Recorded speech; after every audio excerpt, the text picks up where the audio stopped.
20대 대통령 선거가 이제 3개월 정도밖에 남지 않았습니다. 대통령 선거라고 하는 것은 우리 국민들에게 정치 의식을 훈련하는 그런 과정입니다.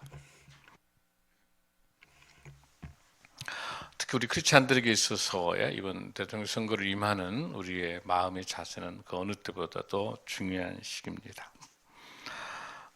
특히 우리가 성경적 세계관을 갖고 우리가 있기 때문에 저는 이번 대통령 선거에 있어서의 우리 기독교적인 관점에서 봤었을 때 네 가지의 지표를 말씀드리고 싶습니다.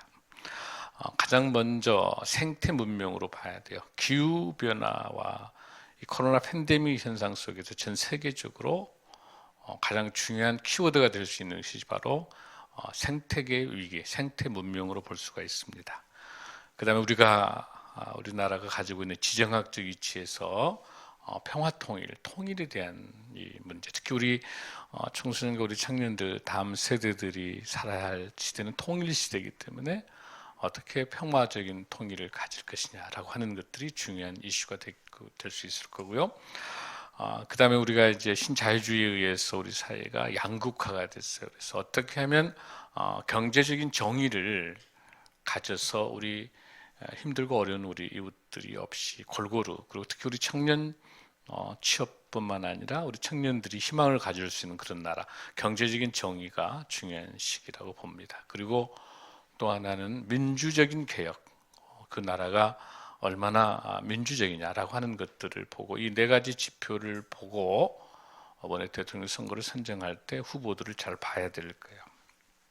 그래서 우리는 성경이 말하는 하나님 나라의 가치가 무엇인지, 무엇이 하나님 나라의 가치고 최대한 부합되고 있는 정책이 무엇인지를 우리가 봐야 됩니다. 그런데 지금 우리 현재 상황을 보면은 대선 정보의 상황을 보면 아주 가짜 뉴스, 비방, 또 허위 정보, 더 심하게는 공작 정치, 아주 진흙탕 속에 되어 있어요. 그러니까 정책이 검증되지 않고 그냥 뭐 팩트 뉴스 체크하다 시간을 다 가고. 그런지만 여기서 여러분들이 이러한 악의 세력들에 대해서 현혹돼서는 안 되는 것은 분명히 그럼에도 불구하고 그 정책을 정확하게 거기 정책 속에 생명이 있느냐 없느냐, 생명이 있느냐 없느냐입니다. 그래서 우리 크리스찬들이 성경적 세계관으로 볼 수 있는 올바른 가치관, 그래서 우리가 이거를 잘 봐야 돼요. 사실 우리나라가 2016년도에 기후 악당의 하나로 지목됐어요. 가장 생태계를 파괴시키는 나라 중에 하나. 그런데 동시에 2021년은요, 개도국에서 선진국으로 도약하는 최초의 인증된 대한민국이기도 해요. 아주 아이러니컬합니다. 그리고 아까 말씀드린 것처럼 평화 통일에 대한 관련 일들을 보기 위해서는 미국하고의 우호 관계, 그 어느 때보다도 한미 관계, 또 한중 관계, 이런 지정학 측면에 있어서 주도적인 외교 능력을 갖출 수 있는 그런 인재들이 준비돼야 되는 거죠. 국제사회에 외교해낼 수 있는 능력들이. 그런데 우리가 여러 가지로 어려운 상황에 지금 있습니다. 이런 상황 속에 특별히 우리가 봐야 될, 이 대선 상황 속에서 우리가 특별히 봐야 될 것 중에 하나는 지금 선택의 폭이 너무나도 좁은,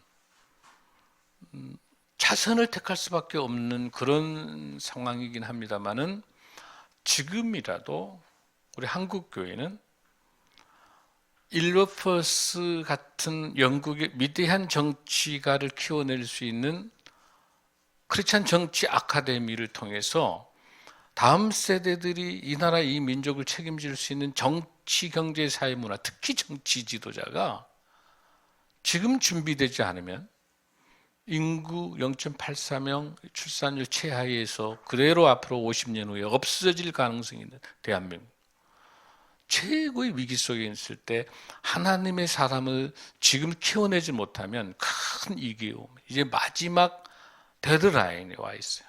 지금 차세대의 정치 지도자의 크리스찬 리더들을 잘 훈련시켜서 지방선거뿐만 아니라 국회와 대통령까지도 좋은 지도자들이 준비되질 않으면 이 나라는 지금 이 모양입니다. 수많은 역대처럼 이런 후보만큼 대선 후보에게 선택폭이 없는 56%가 무당층이죠. MZ세대의 무당층이죠. 그 다음에 여성들, 어느 누구에게 표를 보낼 수 없을 정도 이런 비극적인 상황에 와 있는 것은 우리의 정치 혐오를 가졌던 우리의 잘못이고, 정치에 관심을 갖지 않았던 우리들의 대가를 지금 철저히 치르고 있는 것이고, 당리당략 속에 진행되는 것을 국민들이 그렇게 뒀다고 하는 사실도 우리 책임이 있는 것이죠. 그러나 지금이라도 차선이라도 선택함에 있어서 정말 어떤 후보가 생태적인 문명을 갖고 있는지, 경제적인 정의를 가지고 있는지, 평화 통일에 대한 비전을 갖고 있는지, 누가 민주적인 계획을 해낼 수 있는지라고 하는 그러한 그들만의 정치적인 그런 축제가 아니라 온 국민들이 함께 기뻐할 수 있는 차선을 선택하기 위해서는 지금 성경적 가치관을 우리 성도들이 정확하게 알아야 되는 거예요. 그런 측면에 있어서 저는 기도하는 가운데 하나님께서 끝없는 사랑을 주시면서 기다렸던 말라기 시대에 하나님의 끝없는 사랑을 주시면서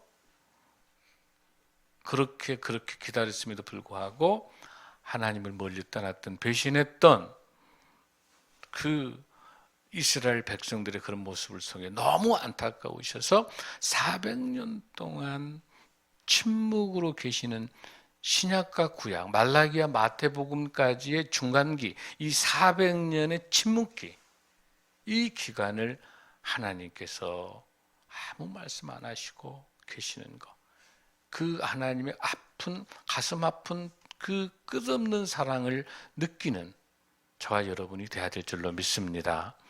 그런 측면에 있어서 이 400년 동안에 어떤 일이 있었는지를, 신구약 중간기 400년 동안에 어떤 일이 있었는지를 우리가 깊게 말씀을 통해 살아야 되는데, 신구약에 나타나지 않기 때문에 우리가 이 부분을 놓치게 되면, 하나님께서 예수 그리스도의, 우리가 지금 대림절 셋째 주일인데 우리 아기 예수 그리스도의 탄생을 앞두고 간절함을 가지고 있는데 그거 얼마나 간절함을 알 수가 없는 거예요. 그리고 예수님이 오셔서 어떻게 사역에 내신지도 우리가 알 수가 없는 거죠.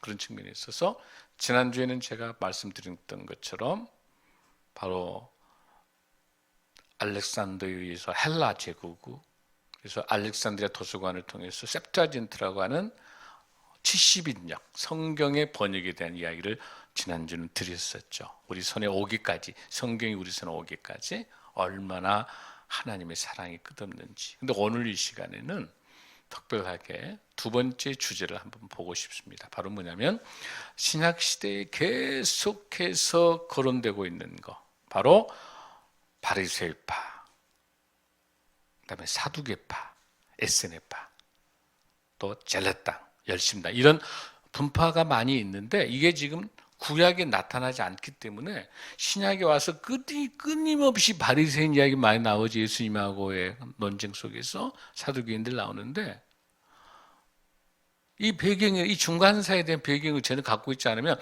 갑자기 여러분 신약 시대에서 없었던 바리새파가 나타나고 그러면 우리가 이 하나님의 말씀을 깊게 우리가 이해할 수가 없는 거예요. 그래서 오늘은 바리새파, 사두개파, 에세네파에 대해서 그런 것 같이 하나님의 말씀의 본문을 가지고 함께 나눠보고자 합니다. 우리가 방금 봤던 사도행전 23장 6절에 뭐라고 되어 있어요, 여러분들? 8절에 보면은 사두개인은 부활도 없고 천사도 없고 영도 없다 하고 바리새인은 다 있다 하더라. 이렇게 이런 내용들이 여러분들 갑자기 나오게 된다면 이 유대의 3대 분파에 대한 사전에 공부를 해야 돼요. 바로 그것이 이 신구약 중간기에서 우리가 한번 공부를 해볼 수 있는 부분이죠. 제가 얼마 전에 읽었던 책을 소개할게요. 톰 허베스톨이라고 하는 사람이 쓴 책 중에서 불편한 진실, 내 안의 바리새인이라는 책이 있어요. 우리 오늘 설교 제목이 뭐였어요, 여러분들? 주님, 제가 바리새인입니다. 이 고백 굉장히 싫지요. 굉장히 어렵죠. 서로 아니길 바라잖아요. 톰 허베스톨이라고 하는 이 목사님이 쓰셨던 이 책 속의 내용에 보면은 이런 내용들이에요. 이분이 이제 20대 아프리카 선교사로 갔었는데 왜 성경 속에 이 많은 복음서나 이 성경 속에 너무 많이 아주 불량한 바리새파 이야기가 너무 많이 나온다는 거야. 왜 별로 중요하지 않는 사람, 나쁜 사람이 왜 이렇게 많이 나올까? 그래서 이 톰 허베스톨이 불편한 진실에 대해서 이렇게 설명을 하고 있어요. 바리새인은 교리에 정통하고 성경에 박식할 뿐만 아니라 그들의 신앙도로 살려고 했는데 예수님께서 평가하실 때 너의 의가 서기관과 바리새인보다 더 낫지 못하면 결국 천국에 들어가지 못하리라 할 정도로 바리새인의 의로움에 대한 그 말씀으로 살려고 몸부림치는 것에 대한 그것은 중요시 여겼다고 하는 사실이죠. 그거를 지금 이 본문에서 지적을 하고 있으면서 이 책에서 이렇게 말하고 있습니다. 4장에서는 화려한 기독교적 배경이 있어도 좋은 열매를 맺지 못하는 우리들, 5장에서는 의롭게 살려다가 자기 의에 빠지는 우리들, 6장에서는 바른 교리를 고수하지만은 사랑이 없는 우리들, 7장에서는 공적 모습과 사적 모습이 서로 다른 우리들, 8장에서는 성경보다 전통이 사회에 더 영향을 미치고 있다는 사실, 그 다음에 9장에서는 복음을 지킨다고 말하면서 자유를 싫어하는 우리들, 10장 세상과 구별을 강조하면서도 예수님은 닮지 않으려고 하는 우리들, 11장은 영적으로 건강하다고 큰소리치지만 하루아침에 무너지는 우리들, 이 바리새인들의 이 모습이 우리의 모습이다라고 이야기를 하고 있습니다. 그러면서 톰 하베스톨은 이렇게 설명합니다. 그러나 우리에게는 희망이 있다. 저자는 이렇게 설명합니다. 빌립보서 3장에 분명하고도 강렬한 해답이 있다고 설명합니다. 바로 7절에 보면은 내게 유익한 것을 내가 그리스도를 위하여 다 해로 여겼을 때 이 문제를 해결할 수 있다라고 이야기하고 있어요. 그리고 빌립보서 3장 12절에서 오직 내가 그리스도 예수께 잡힌 바 된 그것을 잡으려고 달려간다. 오직 하나님의 영광을 위한 그 주어가 내가 아니라 하나님께 향해 있다라고 한다면 나의 모든 것 오직 예수 그리스도를 위한다면 나의 모든 것들, 나의 명예, 나의 경험, 나의 재산, 나의 모든 것들을 다 배설물로 여길 수 있는 것, 그것이 바리새인의 그 모습들을 극복할 수 있는 방법이다. 이렇게 우리가 설명해 볼 수가 있습니다. 자, 이러한 배경들 속에서 우리가 이제 조금 더 깊게 바리새파에 대해서 조금 우리가 좀 연구를 좀 해봤으면 좋겠습니다. 지난번에 제가 말씀드릴 때 알렉산더 대왕에 의해서 헬라 문화가 헬라 제국이 들어서고 난 다음에 거기에 헬라의 셀주크 왕조의 왕 중에서 안티오쿠스 에피파네스 4세에 대한 이야기를 한번 했는데 이 왕이 헬라 문화를 강조하기 위해서 그 당시 그 시리아 헬라 제국에서 속해 있는 이집트하고 우리 이스라엘이 속해 있잖아요. 우리 이스라엘 유대 백성들에게 첫 번째는 안식일을 지키지 못하도록 하고요, 할례를 하지 못하게 하고 성경책을 소지하지 못하게 하고, 그 다음에 계속해서 성전을 강탈하니까 도저히 이걸 보고 둘 수가 없잖아요. 왜? 우리는 신앙인인데, 믿음의 사람인데, 이렇게 정치 권력으로 압박을 가하고 있을 때 바로 모든 지역에 있는 마따디아라고 하는 제사장이 자기 아들 다섯인 아들을 데리고 항쟁에 뛰어드는 거죠. 유다 마카비에 의해서 항쟁을 시작하게 되는 거예요. 그게 BC 164년이에요. 놀라운 사실은 3,000명 정도밖에 되지 않은 게릴라를 가지고 그 당시 시리아 헬라 제국의 어마어마한 5만 3천 명을 이겨요.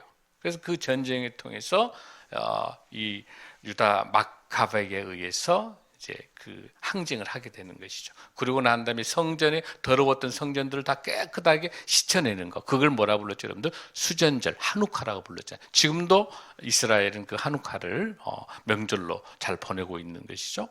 자, 그렇게 하다가 이제 아들이 계속 항쟁을 하다가 진행하다가 마지막에 이제 시몬에 의해서 바로 BC 142년에, 그러니까 이 마카비 정권이 들어선 것이 바로 마따디아에 의해서 BC 167년부터 63년까지가 마카비 왕조라고 말할 수 있으면, 거기에서 우리가 하스몬 왕조, 마카비 왕조의 성이 뭐냐면 하스몬이에요.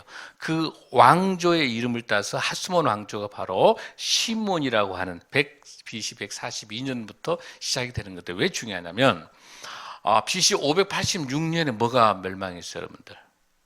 남유다가 멸망했죠.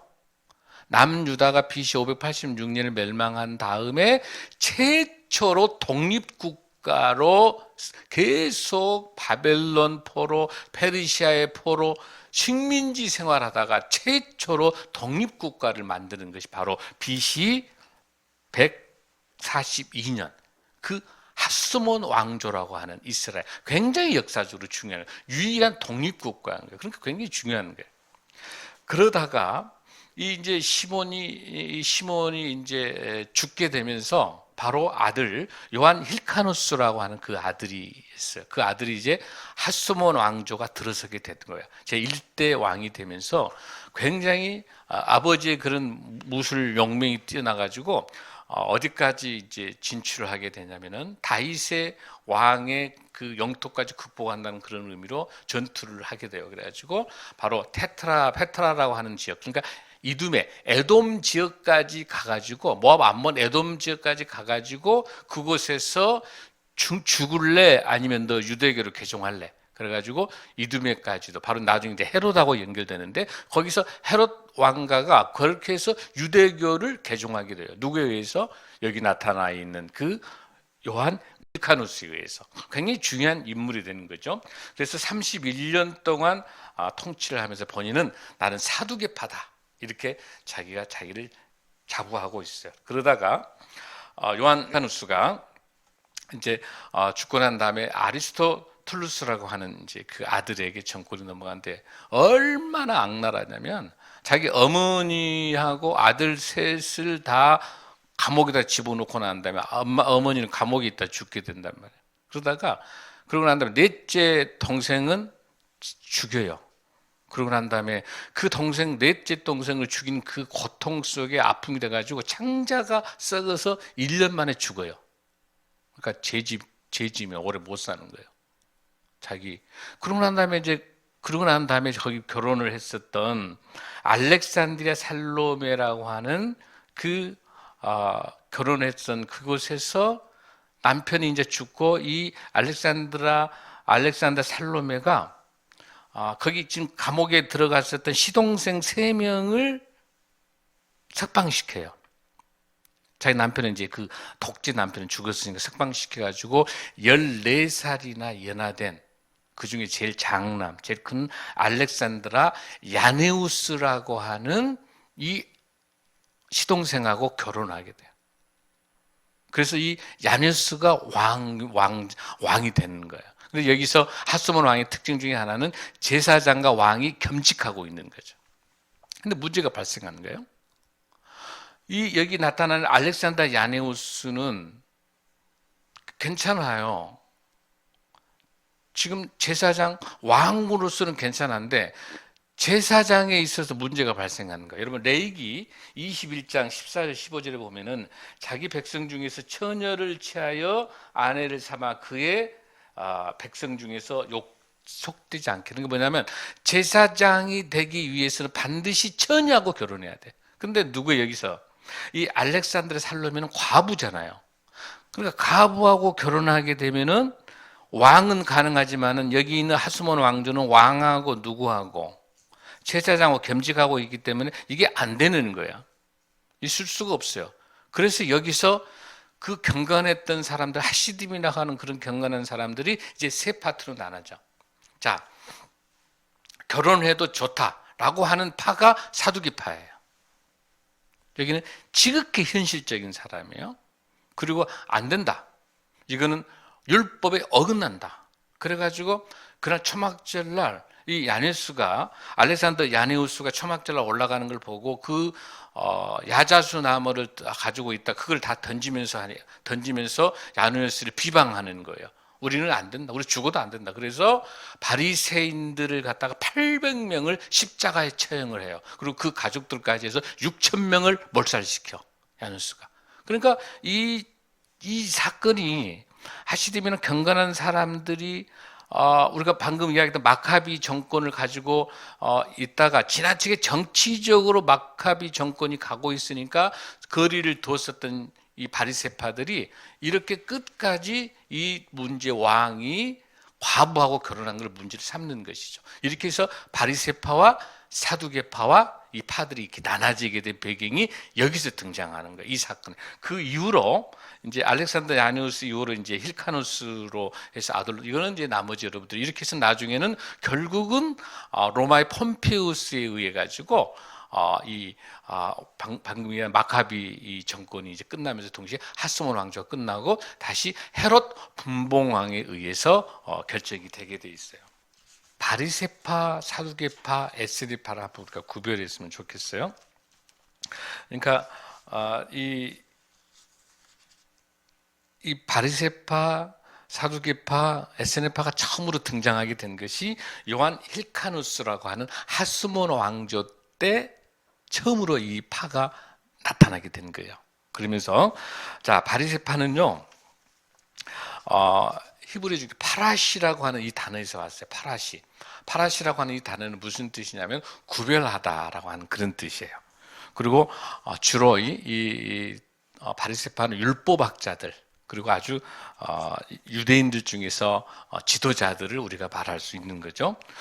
굉장히 중요한 특징 중에 하나는 뭐냐면 모세 오경을 굉장히 중요시 여기고 그다음에 선지서까지도 수용하는 사람들. 그러니까 구약을 다 수용했던 사람들이 바리새파예요. 구약을. 그러고 난 다음에 구약을 다 수용했다라고 모세오경뿐만 아니라 구약 전체를 수용했다라고 하는 그것은 어떤 특징을 가지고 있냐면 내세에 대해서 믿었다. 그리고 부활에 대해서 믿었다는 거예요. 부활. 내세와 부활에 대해서 그리고 영적 세계 그리고 천사가 있다라고 하는 것들을 인정하는 것이 바로 바리새파고 사두개파는 미래가 없다. 그다음에 천사도 없다. 부활도 없다. 그러니까 철저히 뭐가 되겠어요? 현실주의자가 되겠죠. 현실주의자가 되기 때문에 현 정권하고 밀착돼요. 그러니까 정치 권력하고 종교 권력이 아주 밀착된. 이걸 잘 보니까 지금 사두개파와 같은 한국교회의 특정한 일부가 있어요. 정치 권력에 의해서. 그리고 이 사두개파는 어떤 파예요, 여러분들? 바로 사독. 여러분이 아는 다윗 왕 때 솔로몬 때 있었던 사독이라고 하는 그 대제사장 계열에 왔던 그 사독 그 집안에 의해서 오는 것이 바로 사두개파가 거기서 단어가 오는 거예요. 그리고 이 사람들은 모세 오경만을 인정해요. 선지서를 인정하지 않아요.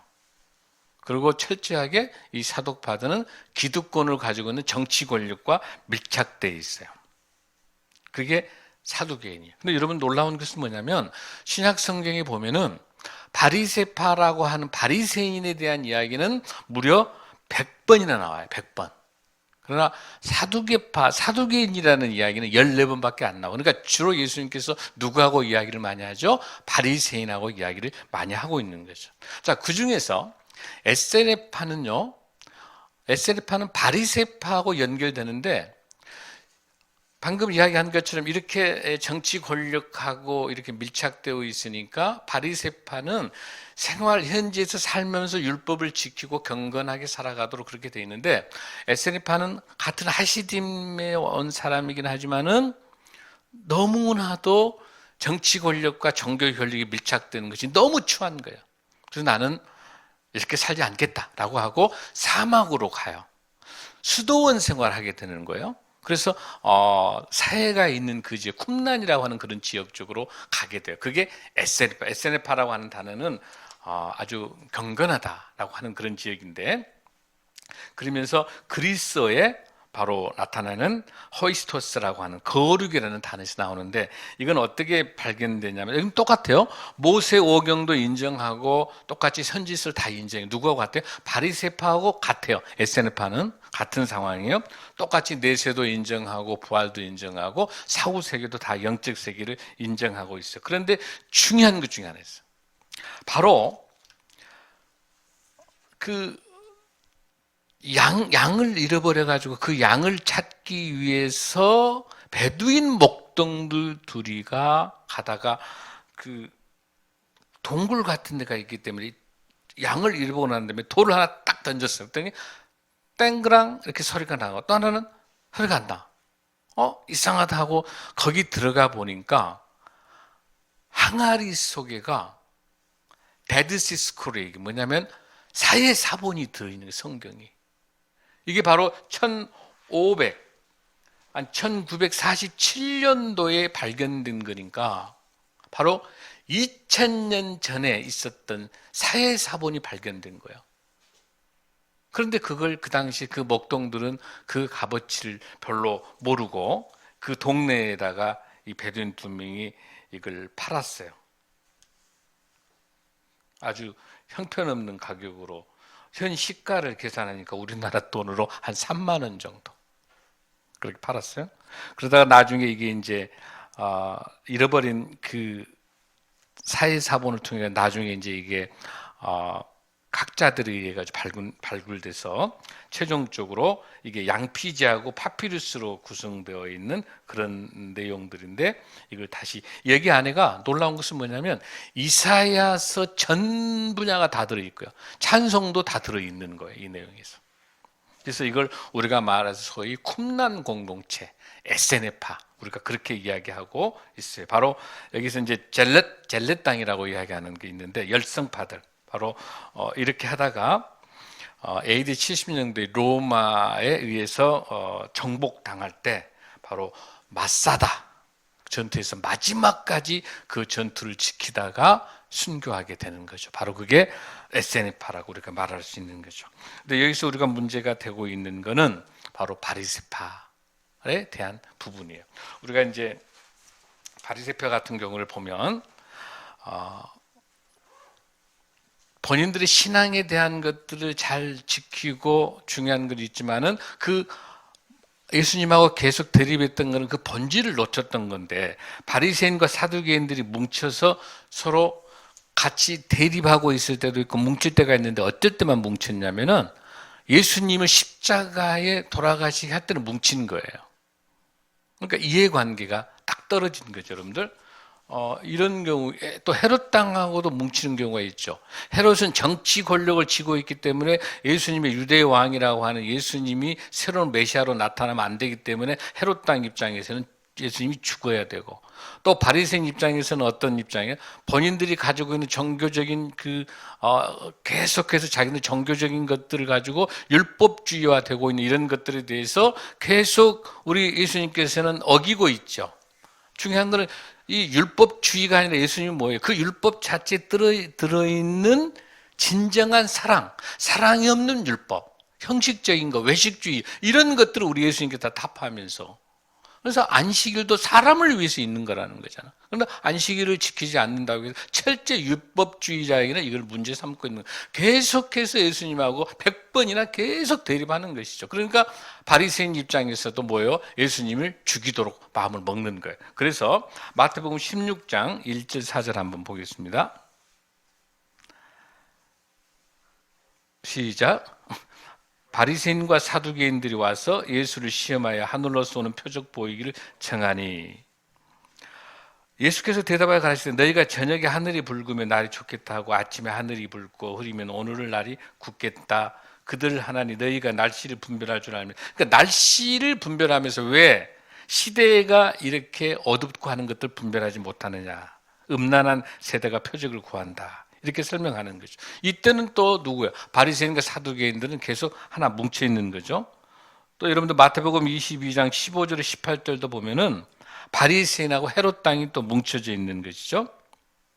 그러니까 헤롯 땅은 어떤 상황이냐면 로마 제국하고 밀착되어 있는 그런 파들이죠. 독사의 자식들아. 요한이 이제 이렇게 이야기하죠. 세례 요한 같은 경우도 세례받으러 오고 있는 바리새인 서기관들 보고 독사의 자식들아 이렇게 이야기하고 있는 거죠. 그리고 뭐합니까? 늘 너는 높은 자리만 갖게 하자. 교만하는 거, 외식하는 거 이런 걸 예수님께서 계속해서 이 바리새인들에게 이렇게 지적하고 있는 거죠. 오늘 우리 시대에 있어서도 그런 모습일 수가 있죠. 우리 한국 교회의 상황도 바리새인의 모습일 수가 있죠. 우리가 연합단체를 만들고 하면서도 그 자리를 어떻게 하면 국민들에게, 우리 성도들에게 그런 역할들을 잘 감당할 수 있는 연합기관이어야 되는데 그 자리가 그 높은 자리를 원하고 세상에서 알아주기를 원하고 세상에서 그거를 환영해 주기를 원하면서 계속해서 분파를 만들고 분열하게 만드는 거예요. 높은 자리에서 대접받기를 원하는 거, 계속해서 인정받기를 원하는 거. 이거는 저를 포함해서 우리 모두 다가 자유롭지는 못합니다. 끊임없이 성령의 충만함으로 하나님 외에는, 우리 예수 그리스도 외에는 그 어떤 것도 중요시 나의 인생의 주어가 되지 않도록 내가 전부 내가 주어야 하나님께서, 우리 주님께서, 우리 예수님이 주어로 되지 않는 한 그 모든 것들은 다 바리새인인 거죠. 주여 제가 바리새인입니다 라는 이 고백은 저뿐만 아니라 우리 성도들, 우리 모두 다가 애주시하면서 빌립보 3장에 있는 말씀처럼 우리의 삶들 속에서 하나님의 모습이 드러나지 않고 우리의 모습 속에 하나님의 영광을 가리고 있는 것이 없는지라고 우리가 생각할 필요가 있는 것이죠.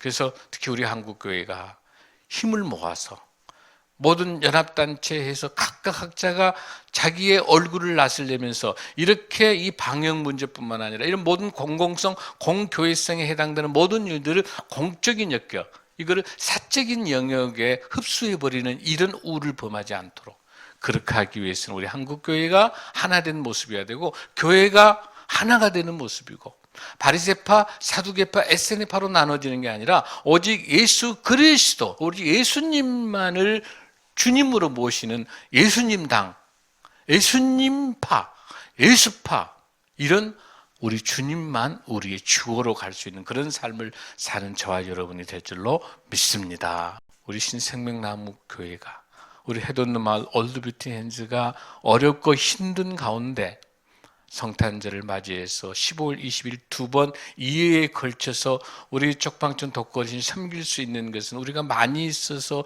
우리가 넉넉한 게 아니라 우리를 위해서 기도해 주시고 후원하고 마음을 모아주는 그 많은 사랑과 우리의 헌신들을 통해서 오직 예수 그리스도만 영광을 볼 수 있도록, 오직 주님만 영광을, 우리 모두 다는 다 죽어지고 우리 모두 다는 다 없어지고 우리의 이름과 우리의 형체, 우리 모든 다 내려놓고 우리 예수님만, 예수님이 주시는 사랑으로 이 세상의 성탄의 기쁨을 통해 한 분밖에 없는 예수 그리스도의 독생자를 보내주신 하나님의 끝없는 사랑을 느끼고 그 사랑으로 우리의 이웃과 어려운 이웃과 나누는 삶을 살려고 하는 저와 여러분들의 그런 마음이 진정한 하나님의 사람, 하나님께서 기도해 주는 하나님의 사람으로서 승리하는 저와 여러분이 될 줄로 믿습니다. 올 추운 겨울, 유독 코로나 팬데믹 때문에 정말 힘듭니다. 이런 어려운 시기에 더 많은 사랑을 나눌 수 있고 더 많이 섬길 수 있어서 이 바리새인들, 사두개인들, SNF파들 그 누구도 우리가 손가락질할 수 있는 그 누구도 없어요. 우리의 모습을 되돌아보면서 하나님 주님의 말씀대로 살겠습니다 라고 하는 삶의 예배자로 승리하는 저와 여러분이 될 줄로 믿습니다. 다 함께 일어나시겠습니다.